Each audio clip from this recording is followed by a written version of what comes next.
Bismillahirrahmanirrahim. Assalamualaikum warahmatullahi wabarakatuh. Alhamdulillah anak-anak, hari ini kita akan melanjutkan pelajaran kita.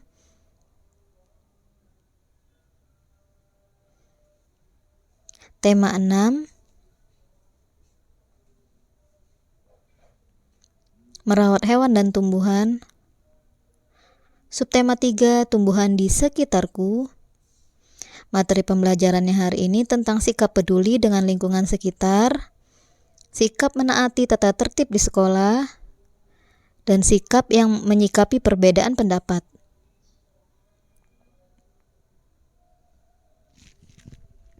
Tujuan pembelajaran kita pada hari ini, yang pertama,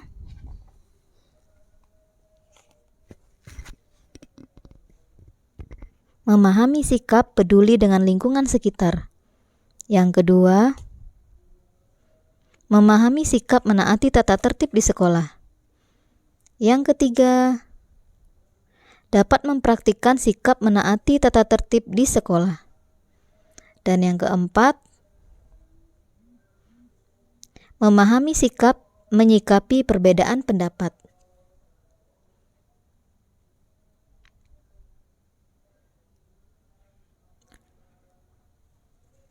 Alhamdulillah, Allah Subhanahu wa Ta'ala telah menganugerahi kita dengan kekayaan alam yang melimpah. Indonesia memiliki beragam jenis tumbuhan. Tumbuhan sangat bermanfaat bagi manusia. Tumbuhan membuat lingkungan menjadi indah. Tumbuhan juga membuat udara menjadi bersih, sehingga kita berkewajiban untuk menjaga kelestarian lingkungan. Nah, ini adalah contoh keragaman tumbuhan yang ada di Indonesia.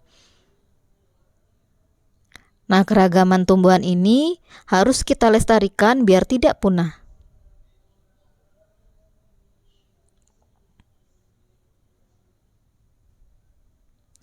Melestarikan tumbuhan harus dilakukan bersama-sama, tidak bisa sendiri-sendiri. Kenapa? Karena kita sama-sama menikmati manfaat dari tumbuhan.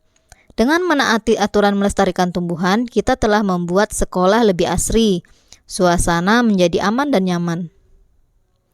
Oleh karena itu, tata tertib menjaga tanaman di sekolah harus kita patuhi, agar tanaman di sekolah terjaga, terawat, dan lestari. Seperti yang Ustazah jelaskan tadi, manfaat tumbuhan itu banyak sekali bagi manusia. Tumbuhan membuat lingkungan menjadi indah, membuat udara menjadi bersih, bisa menjadi sebagai tanaman obat, dan lain-lain. Kita berkewajiban untuk menjaga kelestarian tumbuhan di lingkungan sekitar kita, baik lingkungan rumah, lingkungan sekolah, dan tempat umum. Menjaga dan merawat tumbuhan adalah salah satu tata tertib yang ada di sekolah kita.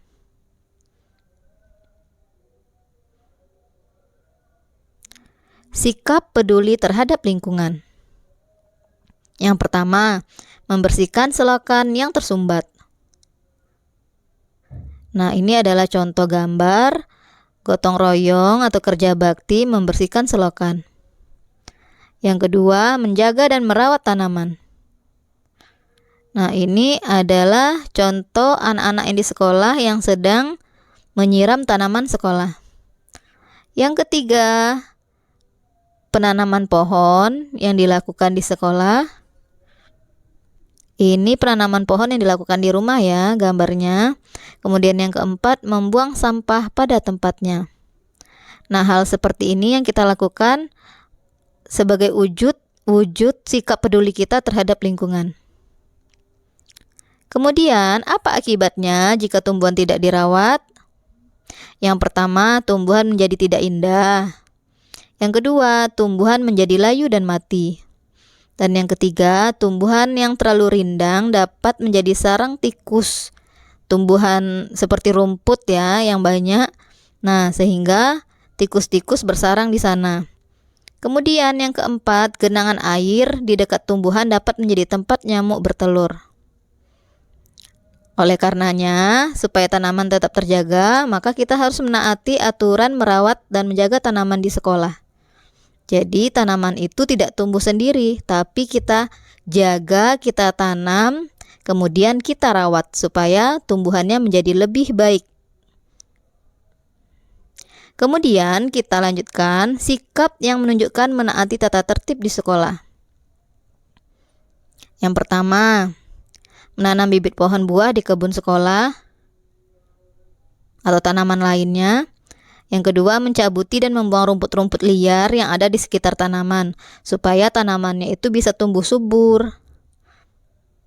Kemudian, memberikan pupuk pada tanaman. Nah, memberikan pupuk juga membuat tanaman menjadi subur. Berikutnya, menyiram tanaman dengan air secukupnya. Nah, untuk menyiram tanaman ini bisa kita lakukan pada saat pagi hari dan sore hari. Berikutnya, menghias pot bunga supaya indah. Sikap yang dilakukan saat menyikapi perbedaan pendapat. Di sekolah tentunya ada musyawarah yang dilaksanakan untuk mengambil sebuah keputusan. Maka ketika kita mau mengambil keputusan, maka sebaiknya kita lakukan musyawarah. Pada saat kita di sekolah, kita akan menemukan perbedaan pendapat. Perbedaan pendapat harus disikapi dengan baik supaya tidak ada yang tersinggung. Kita dapat berdiskusi supaya tidak terjadi pertengkaran. Saat berdiskusi, kita harus menghargai pendapat orang lain. Dengan begitu, persoalan dapat dibicarakan dengan baik. Alhamdulillah, pembelajaran hari ini sudah selesai. Jazakumullah khairan. Semoga anak-anak ustazah bisa menaati aturan yang ada di sekolah, sehingga lingkungan di sekitar kita terjaga, tanaman di sekitar kita juga terjaga. Nah, anak-anak ustazah diharapkan bisa merawat, menanam, dan menjaga tanaman yang ada di sekitarnya. Semoga anak-anak ustazah menjadi anak yang disiplin. Ustazah akhiri, wassalamualaikum warahmatullahi wabarakatuh.